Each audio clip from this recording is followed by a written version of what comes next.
പൊട്ടി വരണ ഒന്നുകിൽ വെള്ളം ഉണ്ടാകണമെങ്കിൽ, രണ്ടാമത് വെള്ളം കിട്ടാനുള്ള വഴി ആകാശത്തു നിന്ന് മഴ ചെയ്യലാണ്. ഈ രണ്ട് സംഗതിയും മനുഷ്യൻ വിചാരിച്ചാൽ നടക്കുന്ന കാര്യമല്ല. സാധിക്കുമോ? മനുഷ്യനെ കൊണ്ട് വെള്ളം ഉണ്ടാക്കാൻ കഴിയുമോ?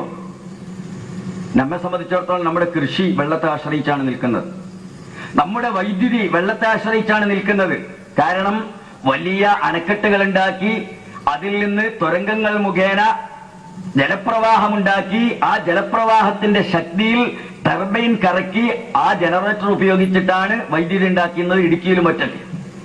ആ ഇടുക്കിയിലെ ജലാശയത്തിലേക്ക് വെള്ളം വരുന്നത് പർവ്വതനിരകളിൽ നിന്ന് ഒഴുകി വരുന്ന ഉറവ് പൊട്ടി വരുന്ന വെള്ളമാണ്. ഒന്നുകിൽ ഇടുക്കിയുടെ ഡാമിന്റെ ഏരിയയിൽ നല്ല മഴ ചെയ്യണം, ഇല്ലെങ്കിൽ നല്ല ഉറവുണ്ടാകണം. ഇത് രണ്ടും ഇല്ലാതായി പോയാൽ ഗവൺമെന്റ് നിസ്സഹായമാവുകയാണ്. ഇടുക്കിയിൽ വെള്ളം ഉണ്ടാക്കാൻ അവരെ കൊണ്ട് കഴിയില്ല. വെള്ളം ഉണ്ടായ കറണ്ട് ഉണ്ടാക്കാനേ കഴിയൂ. മുമ്പൊരിക്കല് വെള്ളമില്ലാതായി പോയി കുടുങ്ങിയ സംഭവമുണ്ട്. ഒരു 10-20 കൊല്ലം മുമ്പാണ്. അന്ന് പത്രത്തിലൊക്കെ വലിയ വാർത്തയായിരുന്നല്ലോ. ഡാമിൽ പറ്റ ജലപ്രവാഹം നിന്ന് അതിന്റെ നീരൊഴുക്ക് നിന്ന് ഡാമിലുള്ള വെള്ളമൊക്കെ ഏതാണ്ട് തീരാൻ പോവാണ്. കേരളം മുഴുവൻ ഇരുട്ടിലേക്ക് പോകും. അന്നാണ് നമ്മുടെ ഇലക്ട്രിസിറ്റി ബോർഡ് കൃത്രിമമായിട്ട് മഴ പെയ്യിപ്പിക്കാൻ ശ്രമിച്ചു നോക്കിയത്. വേറെ യാതൊരു വഴിയില്ല. ഗവൺമെന്റിന് എന്ത് ചെയ്യാൻ പറ്റും? ലക്ഷക്കണക്കിന് ഉറുപ്പ്യ മുടക്കിയിട്ടാണ് ഒരു മണിക്കൂറിന് 2 ലക്ഷം ഉറുപ്പ്യാണ് അന്നാണ് വിമാനത്തിന് വാടക കൊടുത്തത്. ഒരു വിമാനത്തിന്റെ ചിറകുകളിൽ പ്രത്യേകമായ ഉപകരണങ്ങൾ ഘടിപ്പിച്ച് അതിൽ സിൽവർ അയഡൈഡിന്റെ കണികകൾ വെച്ച് ആ വിമാനം മേഘവാളികൾക്കിടയിലൂടെ കുറെ സമയം യാത്ര ചെയ്ത് ആ കണികകൾ ഈ മേഘങ്ങളിൽ വിതറി.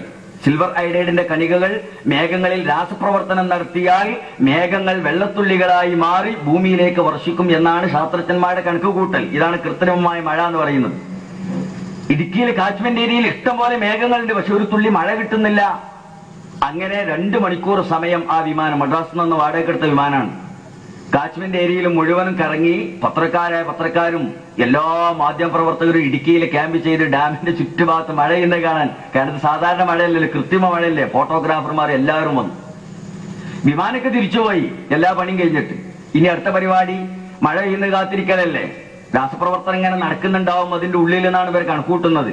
അങ്ങനെ ആ മേഘങ്ങളൊക്കെ മഴയെ ഗർഭം ധരിക്കും. കുറച്ചു കഴിഞ്ഞാൽ ഒന്നോമായിട്ട് മഴ പെയ്യും. ഫോട്ടോഗ്രാഫർമാര് നന്നായിട്ട് അവരുടെ ക്യാമറയൊക്കെ റെഡിയാക്കി വെച്ച് ലക്ഷ്യം വെച്ചിട്ട് കാത്തിരിക്കുകയാണ്. 1 മണിക്കൂർ കഴിഞ്ഞ് മഴയില്ല, 2 മണിക്കൂർ കഴിഞ്ഞ് മഴയില്ല, 4 മണിക്കൂർ കഴിഞ്ഞ് മഴയില്ല.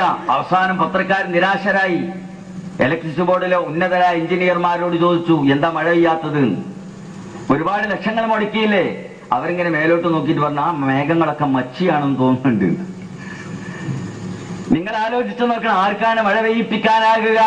അല്ലാഹു സുബ്ഹാനഹു വ തആല പരിശുദ്ധ ഖുർആനിൽ പറഞ്ഞിട്ടുണ്ട്. തബാറകയുടെ അവസാനത്തെ ആയത്ത്, ഖുൽ അറഅയ്തും മിൻ അസ്ബഹ മാഉകും ഗൗറാ ഫമൻ യഅതീകും ബിമാഇൻ മഈൻ. നമ്മളൊക്കെ സാധാരണ കാണാതെ പഠിച്ച് ഓതുന്ന സൂറത്തല്ലേ തബാറക. 30 ആയത്തുകളേ ഉള്ളൂ അതിൽ. അതിന്റെ 30ാമത്തെ ആയത്താണത്. അല്ലാഹു തആലാന്റെ ഒരു ചോദ്യം. നിസ്സഹായരായി പോകുന്ന ശാസ്ത്രജ്ഞന്മാരുടെ മുഖത്തേക്കാണ് ആ ചോദ്യം. നിങ്ങൾ ഓർക്കുന്നില്ലേ, കുറച്ചു മുമ്പ് കേരളത്തിൽ ഒരുപാട് കിണറുകൾ വറ്റിപ്പോയ സംഭവം ഉണ്ടായിട്ടുണ്ട്. വലിയൊരു പ്രതിഭാസമായിരുന്നല്ലോ ഇത്, കിണർ വറ്റിപ്പോവുക, അല്ലെങ്കിൽ കിണറുകൾ ഇടിഞ്ഞു പോവുക. ഒരു ദിവസം രാവിലെ ഒരു ശബ്ദം കേട്ടു എന്നാ പറയുന്നത്. പത്രത്തിലൊക്കെ വാർത്ത അങ്ങനെയാ വരുന്നത്. 300-ലധികം കിണറുകൾ കേരളത്തിൽ നിന്ന് തകർന്നു പോയിട്ടുണ്ട്. ഇതിന്റെ ഇടയ്ക്ക് 1-2 കൊല്ലത്തിന്റെ ഇടയ്ക്ക് എല്ലാ വാർത്തയിലുള്ളത് രാവിലെ ശബ്ദം കേട്ടു, ഭയങ്കര ശബ്ദം. വീട്ടുകാർ ഓടി ചെന്ന് നോക്കുമ്പോ കിണറിൽ ഒരു തുള്ളി വെള്ളമില്ല. എന്നിട്ട് വീട്ടുടമസ്ഥൻ പറയാണ്, ഈ കിണറിന് 2 തലമുറന്റെ പഴക്കമുണ്ട്, അതിൽ 10 കോല് വെള്ളം സ്ഥിരമായിട്ടുണ്ടായിരുന്നു, ഞങ്ങൾ ആയുഷ്കാലത്തിനടുക്ക് അത് വറ്റിയത് കണ്ടിട്ടില്ല. ഇപ്പൊ നോക്കുമ്പോ ഒരു തുള്ളി വെള്ളമില്ലത് എങ്ങോട്ടേ പോയി നടന്നുകൂടാ. ഈ പരപ്പനങ്ങാടിയിലുണ്ടായില്ലേ കിണർ വറ്റിപ്പോയത്? ഒരുപാട് സ്ഥലങ്ങളിൽ. അങ്ങനെ എല്ലാവരും നിസ്സഹായരായി. പത്രക്കാരിൽ ഒക്കെ വലിയ വാർത്തയായിട്ട് അത് പ്രസിദ്ധീകരിച്ചു. ആകെ ചർച്ചാ വിഷയമായി. വെള്ളമില്ലാതെ എന്താ ചെയ്യാ? ആരോട് പറയും? നിങ്ങൾ നിവേദനം കൊടുത്താൽ കലക്ടറെ കൊണ്ട് നിങ്ങളുടെ കിണറ്റിൽ വെള്ളം ഉണ്ടാക്കി തരാൻ പറ്റുമോ? ജലസേചന വകുപ്പിന് നിങ്ങളുടെ കിണറിൽ വെള്ളം ഉണ്ടാക്കി തരാൻ പറ്റുമോ? എല്ലാവരും പരാജയപ്പെട്ട്. ഇവിടെ ഡിപ്പാർട്ട്മെന്റുകളുടെ അതാ രസം. നമുക്ക് ഭൂഗർഭ ശാസ്ത്രജ്ഞന്മാരുണ്ട്, ഭൗമശാസ്ത്രജ്ഞന്മാരുണ്ട്, ജീവശാസ്ത്രജ്ഞന്മാരുണ്ട്, ജല അതോറിറ്റി ഉണ്ട്. എന്തെല്ലാം ഡിപ്പാർട്ട്മെന്റുകൾ. ഇവർക്കൊക്കെ നമ്മുടെ പോക്കറ്റിൽ നിന്ന് നാം അരിവും മുളകും മഞ്ഞളും വാങ്ങുമ്പോൾ കൊടുക്കുന്ന ടാക്സ് കൊണ്ട് ശമ്പളം കൊടുക്കുന്നുണ്ട്. അവർക്കൊക്കെ ചുവന്ന ബോർഡുള്ള കാറ് കൊടുത്തിട്ടുണ്ട്. എന്തിനായി ആളുകളെ നമ്മൾ തീറ്റിപ്പോറ്റുന്നത്? ഇവരെ കൊണ്ട് എന്താണ് ചെയ്യാൻ പറ്റുക? നമ്മളെ കിണറ് വെറ്റിപ്പോയിട്ട് അവർ വല്ലതും ചെയ്തു തന്നോ ഈ ഭൂഗർഭ ശാസ്ത്രജ്ഞന്മാര്?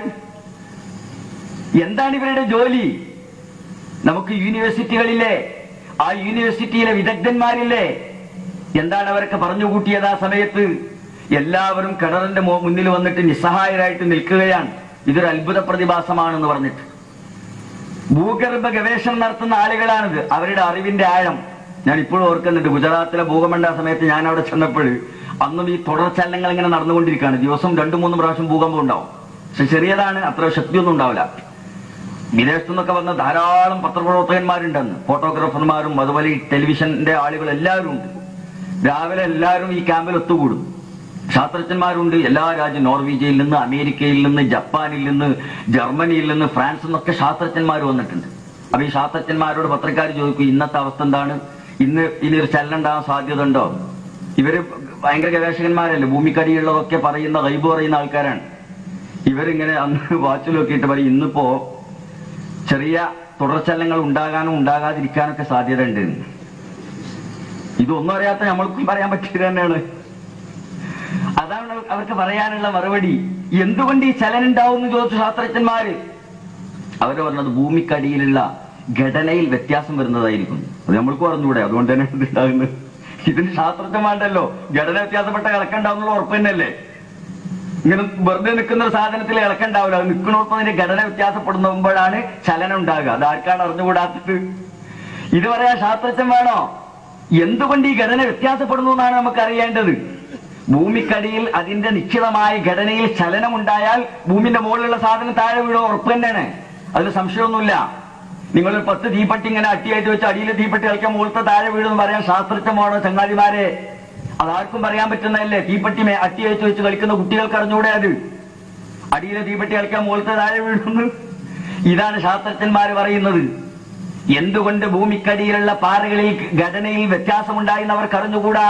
പക്ഷെ നമുക്കത് പറയാനാകും. അല്ലാഹു തആല പറഞ്ഞിട്ടുണ്ട്, വഇന്ന മിൻഹാ ലമാ യഹ്ബിതു മിൻ ഖശിയത്തില്ലാഹ്.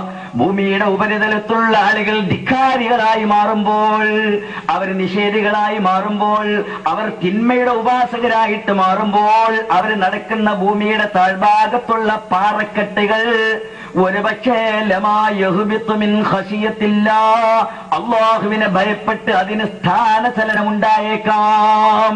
അത് സംഭവിച്ചാൽ ഭൂമിക്കടിയിലുള്ള പാറ അല്ലാഹുവിനെ പേടിച്ച് 1 സെക്കൻഡ് ഇളകിപ്പോയാൽ അതിന്റെ മുകളിലുള്ള 14 നിലയുള്ള കെട്ടിടങ്ങളുള്ള മഹാനഗരങ്ങൾ ഭൂമിയിലേക്ക് തകർന്നു വീഴും.